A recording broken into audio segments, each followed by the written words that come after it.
Graça e paz, queridos, estamos de volta ao nosso segundo podcast e hoje nós vamos conversar com o missionário teólogo Fran Almeida, ele que atua há mais de 16 anos com treinamento e evangelismo missões, está casado há 7 anos com Bruna Carlani e ambos desenvolvem esse ministério altamente edificante. E o assunto de hoje é avivamento em tempos de pandemia. Sim, Deus continua regendo toda a história, inclusive a história da sua igreja, para que o seu nome seja conhecido entre as nações. E dentro dessa perspectiva de avivamento, o Fran vai estar nos responder 3 perguntas importantíssimas quando fazemos uma leitura do tempo, uma leitura de nós mesmos e uma leitura de estratégias para este tempo. E a primeira pergunta, olhando para o tempo, as estações ou a pandemia em si, a primeira pergunta é: o que Deus está fazendo nesse momento, Fran?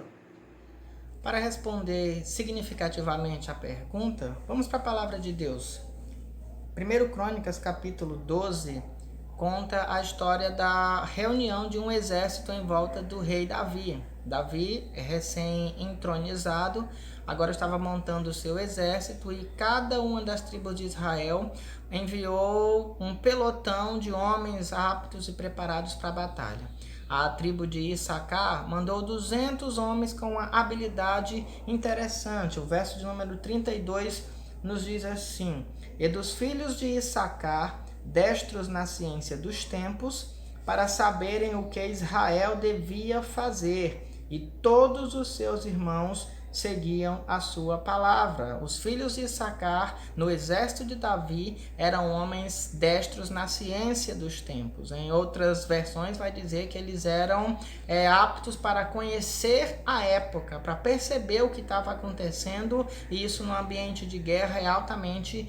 estratégico. Meus queridos, como povo de Deus, nesse tempo que nós estamos vivendo, Deus quer uma igreja que tenha essa habilidade, essa sabedoria para perceber os tempos, para ver o que Deus está fazendo, ver o que Deus está agindo, e a partir daí, dessa percepção da sabedoria do que está acontecendo, tomar as atitudes na vida de piedade e na vida missionária.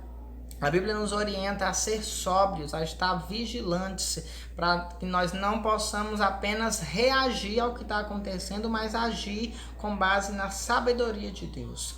E eu quero compartilhar com vocês algumas percepções do que Deus está fazendo. O que Deus está fazendo nesses tempos difíceis que estamos vivendo, de pandemia, de isolamento. Meus queridos, Deus continua reinando. Deus é rei e continua com controle absoluto de todas as coisas. Precisamos observar que Deus primeiro está reiniciando o sistema. Deus deu um reset, um restart para que as coisas parem e sejam reorganizadas. Na verdade, resetar, a gente só reseta um aparelho, um computador, um telefone em 2 ocasiões. Ou para destravar algo que não está funcionando bem, ou para atualizar algo que precisa ser melhorado. Deus está fazendo isso. Apocalipse 21:5 vai dizer: aquele que está assentado sobre o trono diz: eis que faço novas todas as coisas. Deus está renovando, atualizando o mundo e a sua igreja. Outra coisa que Deus está fazendo nesse tempo é julgando o humanismo, julgando a arrogância do cientificismo, que diz que o homem é a medida de todas as coisas. Deus estabeleceu os limites e o homem entendeu que Deus é a medida de todas as coisas. Por mais que o avanço da ciência, do conhecimento seja importante e abençoador, na verdade, a limitação, e Deus mostrou isso nesse tempo. Outra coisa que vemos é Deus promovendo a espiritualidade. O pavor, o medo que se alastrou por todo mundo acabou tendo como efeito uma aproximação de Deus. As pessoas estão quebrantadas, as pessoas pensaram mais no porvir, na morte, no depois da morte, e agora é como se estivesse cumprindo-se Amós 8:11: derramarei uma fome e sede sobre a terra, não fome de pão, nem sede de água, mas de ouvir a palavra de Deus. As pessoas estão mais atentas ao reino espiritual, e isso é algo que Deus promoveu. E Deus, por fim, evidenciou os sinais dos tempos. Não há como fugirmos da realidade de que essa pandemia e tudo que ela tem causado é um sinal maravilhoso da volta de Jesus. O Senhor está às portas. Isso é o que Deus tem feito no mundo.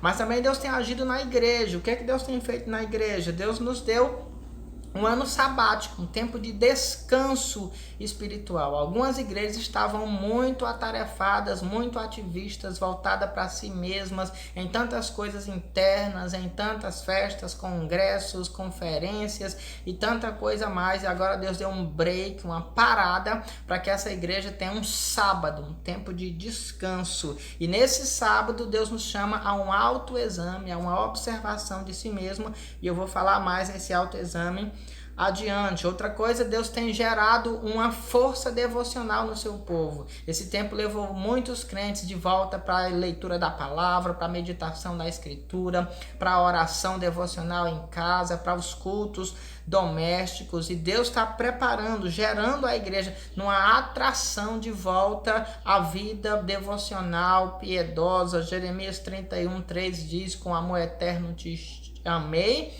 e com benignidade te atrair. Outra coisa importante é que Deus está nos mostrando um novo campo de trabalho missionário. A igreja em geral subutilizava a internet, as mídias sociais, a maneira de... as mídias em geral. Na verdade, a igreja utilizava muito pouco, e agora esse tempo de pandemia nos fez perceber quão importante e quão poderoso é essa ferramenta de comunicação. E por último, Deus tem nos preparado para um avivamento. Aquele que está ligado, aquele que está apercebido, sabe que Deus está movendo, que quando voltarmos a agir, agiremos para a glória de Deus. Agora, somente os apercebidos, aqueles que estão atentos, serão parte desse processo. Isaías 43:19 diz assim: eis que faço uma coisa nova que está vindo à luz, porventura não percebeis? Então, estejamos atentos, meus irmãos, ao que Deus está fazendo. Saibamos ler os tempos e as estações. Não sejamos como aqueles hipócritas que Jesus censurou, dizendo: vocês sabem quando vai chover, quando vai ter tempo aberto, mas não conseguem perceber os tempos. Estejamos atentos. Na batalha é preciso saber conhecer as estações. É tão bom, Fran, nós encontrarmos em Deus respostas para as nossas perguntas, porque a sabedoria de Deus, ela sempre nos apresenta um norte. E nesse tempo de pandemia, não apenas a fazermos uma leitura correta do tempo, né, do que Deus está fazendo na história, mas Ele também nos convida a olhar para nós mesmos e fazermos uma leitura de nós mesmos e responder à pergunta: o que Deus quer transformar em mim? Então, diante das Escrituras Sagradas, que é a sabedoria de Deus, fazendo essa leitura agora de nós mesmos, o que você acha que Deus quer transformar em nós? Examine-se a si mesmo não é algo que nós devemos fazer apenas uma vez por mês durante a celebração da ceia do Senhor. Segundo aos Coríntios 13:5, o apóstolo Paulo diz: examinai-vos a vós mesmos se ainda estáis na fé, provai-vos a vós mesmos. Nesse tempo de reclusão, Deus nos chamou como igreja para essa autoavaliação, para saber como estamos diante dele, como estamos diante do mundo, e nós temos que aprender a autoexaminarmos. Precisamos convidar o Espírito Santo a nos ajudar nesse processo. O Salmo 139, versículos 23 e 24, o rei Davi vai dizer o seguinte: sonda-me, ó Deus, conhece o meu coração, vê se há em mim algum caminho mau e guia-me pelo caminho eterno. Nós precisamos convidar Deus, convidar o Espírito Santo para nos ajudar nesse processo de autoexame que vai promover santidade, vai promover transformação, renovação da nossa mente. A.W. Tozer escreveu um ensaio chamado A Importância do Autoexame. E nesse ensaio ele apontou 7 diretrizes, 7 perguntas que vão nos ajudar a fazer esse autoexame diante de Deus, diante de nós mesmos, com toda a honestidade, para que tenham a finalidade alcançada. As perguntas são: primeiro, o que desejamos? O que mais ansiamos no nosso coração? Precisamos responder honestamente a essa pergunta para que esse autoexame seja efetivo. Segundo, no que mais pensamos? O que ocupa o nosso pensamento? O que vagueia na nossa mente com mais frequência? Em que nós estamos concentrados? Terceiro, com o que gastamos o nosso dinheiro? O que nós estamos valorizando ao ponto de gastar o nosso dinheiro? Quarto, o que fazemos no nosso tempo livre? Depois de termos executado os afazeres normais do dia, o tempo que nos sobra, em que nós temos gastado esse tempo? Isso fala muito sobre nossas próprias vidas. Quinto, quais companhias nos agradam? Com quem temos andado? De quem temos sido parceiros, amigos? Isso também vai evidenciar quem nós somos. Sexto, quem e o que admiramos? Quem são as pessoas que nós admiramos nessa época? Quem são as pessoas que nós consideramos como alguém importante, como alguém capaz de falar ao nosso coração? Seja o que for que nós temos muita admiração, isso nos influenciará. E por último, sobre o que temos rido, isso nos influenciará. E por último, sobre o que temos rido, o que tem nos feito sorrir. E isso, meus irmãos, nos ajudará a entender o que está no nosso coração, o que nós temos valorizado. Uma vez que a gente responde a essas perguntas com a ajuda de Deus, com a graça do Espírito Santo, nós precisamos agora, diante de Deus, reconhecer o que precisa ser mudado, reconhecer aquilo que está em contrário à palavra de Deus. E, diante de Deus, reconhecendo quem nós somos, nós temos que esperar as brasas vivas do altar. No capítulo 6 do livro de Isaías, o profeta teve uma experiência pessoal extraordinária. Ele esteve diante do trono de Deus, vendo o Senhor sendo louvado no templo, e diante do Senhor e da santidade do Senhor, ele viu a sua impureza, ele viu os seus pecados.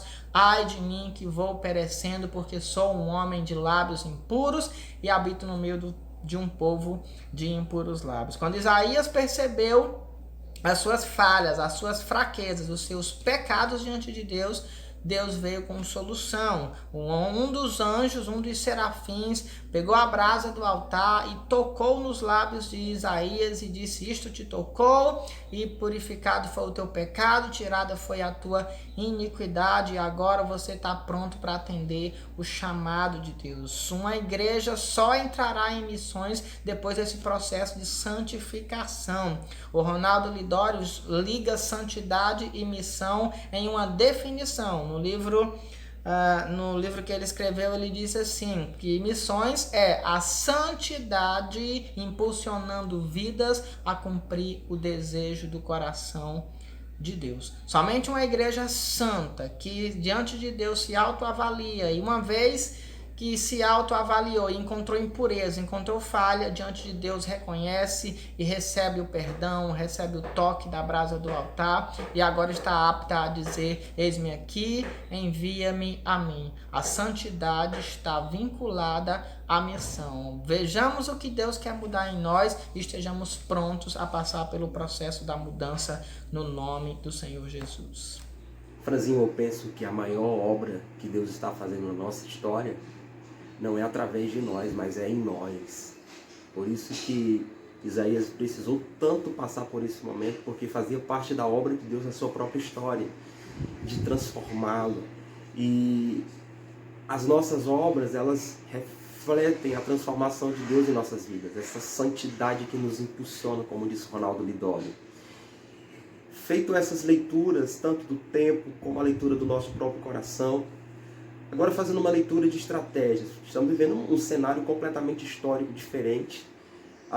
Como você pode nos responder, Fran, de como nós devemos servir a Deus diante desse momento? Quais as estratégias, né? Quando fazemos essa leitura, qual seria o norte para termos uma uma ação missionária ou um serviço com maior relevância dentro desse cenário atual? Meus irmãos, quem está atento aos acontecimentos sabe que Deus está abrindo portas, percebe que Deus está nos dando oportunidades. Como Deus quer que sirvamos? Ele quer que nós aproveitemos cada uma dessas oportunidades que tudo isso que o mundo está passando vai gerar. Temos que agir levantando-nos como a igreja que Jesus quer que nós sejamos. Aquela igreja que é coluna e firmeza da verdade, aquela igreja que ele disse que as portas do inferno não prevalecerão contra elas. Esse é o tempo de nós nos levantarmos com a igreja viva, no fogo do avivamento. Atos 1:8 diz: mas recebereis poder ao vir sobre vós o Espírito Santo e sereis minhas testemunhas. Esse é o tempo da igreja se levantar para testemunhar de quem é Jesus, o que ele fez e o que ele quer que o homem faça com relação à sua mensagem, ao seu reino.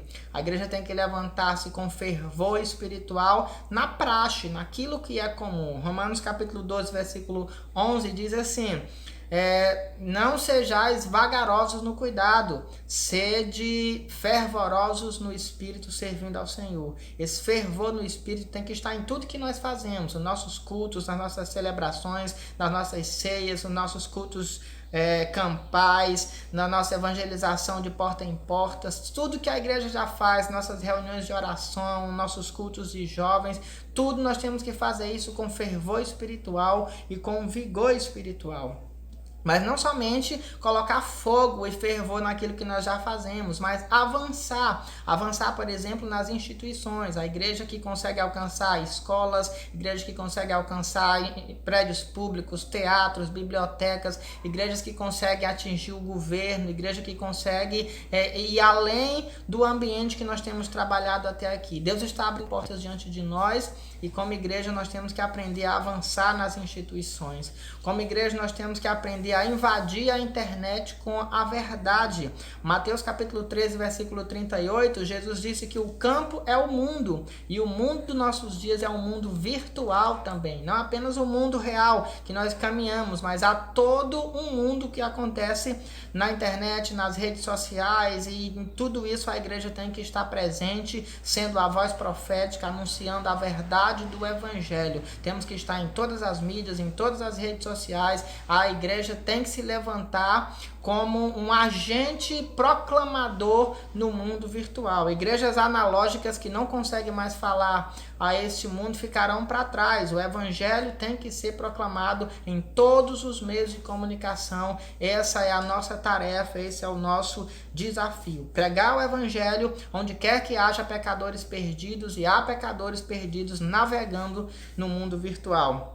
Uma vez que esses pecadores ouvem a mensagem e se convertem, nós temos que discipulá-los para o reino de Deus, discipulá-los para servir ao Senhor Jesus e discipulá-los para a missão. Crentes que não apenas se ajoelhem diante de Jesus, levantem as mãos em louvor a Ele, mas que estejam prontos para caminhar nesse mundo, proclamando a mensagem do Evangelho, indo a Jerusalém, Judéia, Samaria e confins da terra, anunciando a mensagem daquele que o chamou das trevas para a sua maravilhosa luz. A igreja de Jesus marcha firme, forte e crescendo. Ela é um corpo e todo corpo saudável cresce.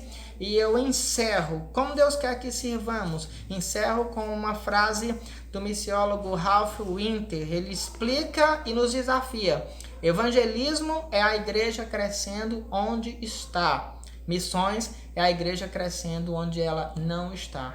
Então sejamos aquela igreja que cresce em evangelismo onde estamos fincados, no nosso bairro, na nossa cidade, mas que sejamos a igreja missionária, que cresce enviando obreiros, treinando e discipulando e sustentando missionários para onde quer que haja alguém por quem Jesus morreu na cruz. Deus quer que nós o sirvamos com fervor, com vigor e em nível global para a glória do seu nome.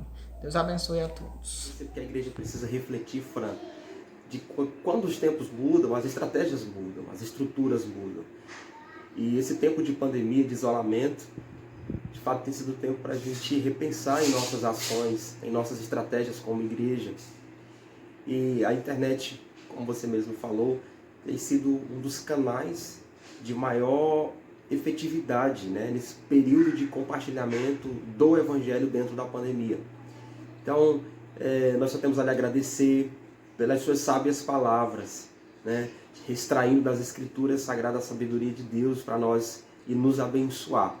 Que Deus continue te abençoando, continue abençoando Bruna, sua esposa, que o ministério de vocês continue sendo assim completamente efetivo e edificador para todos quantos o acompanham e sabem da seriedade que existe no coração de vocês quando o assunto é missão e reino. E você que participou desse nosso segundo podcast, fique ligado, a gente vai estar sempre publicando novos, com novas pessoas, tratando de outros assuntos. Não esquece de você compartilhar esse vídeo para que pessoas sejam abençoadas, né? Deixa aí seu like e se inscreva no canal. Eu tenho certeza que Deus tem leituras tanto do tempo, de nós mesmos e das estratégias para esse novo tempo que nós estamos vivendo. Que Deus te abençoe.